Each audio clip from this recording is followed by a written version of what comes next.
Ош шаардык билим берүү башкармалыгынын кызматкери мамлекетке 1,9 миллион сомдон ашык зыян келтирген. Бул маалыматты прокуратура ачыктап, кызматкер эч бир мектепте иштебеген тааныштарынын атына ачылган банктык карталарга жалпы 2 миллионго жакын акчаны эмгек акы үчүн деп мыйзамсыз которуп келгенин билдирди. Учурда кылмыш иши козголуп, тергөө жүрүп жатат. Ош шаардык билим берүү башкармалыгынын кызмат адамдары, мындайча айтканда жетекчилиги бизге өздөрү арыз менен кайрылышкан, ушундай өздөрүнүн кызматкерлерине карата ушундай бюджеттик акча каражаттар мыйзамсыз чыгарылып кеткендиги боюнча арыз менен кайрылышкан. Ошол кайрылуунун негизинде биз жеринде текшерүү жүргүзүлүп, ушул фактылар аныкталып жатат. Шаардык билим берүү башкармалыгынын башкы эсепчиси акчаны чыгарып кеткен жарандагы эсепчи экенин айтты. 6-7 ай аралыгында 3 мектепке иштебеген адамдарга каражат которуп жүргөнүн, аны аныктап чыгууга узак убакыт сарпталганын билдиришүүдө. Кийин бул боюнча шаардык прокуратурага билим берүү башкармалыгы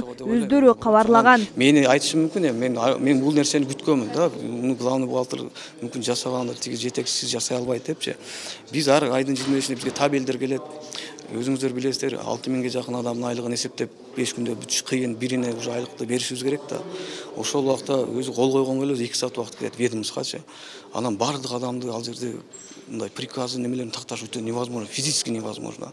Муну өзүбүз табыш да кыйын болду, ачык айтайлык. Ал эми Ош шаардык билим берүү башкармалыгынын жетекчиси жыл сайын январь-февраль айларында которулган акчалар жөнүндө текшерүү жүрөөрүн, быйыл да текшерүү учурунда тааныш эмес ысымдардын чыкканын айтат. Жетекчи да башкы эсепчи да билбей калганын кошумчалады. Балким айтып атышкандар, билим берүү башкармалыгынын жетекчиси кайсыл жакта карап атты, главный бухгалтер каяктар. Бул өзүңөр билесиңер, 2 жылдан бери бир электрондуу системага киргенбиз. Системанын ичинде болуп аткан нерсе да. Муну биз контролдой албайт экенбиз. Анын үстүнөн эми в любом случае жана 6 миң ведомость келгенде баарын текшере албайбыз.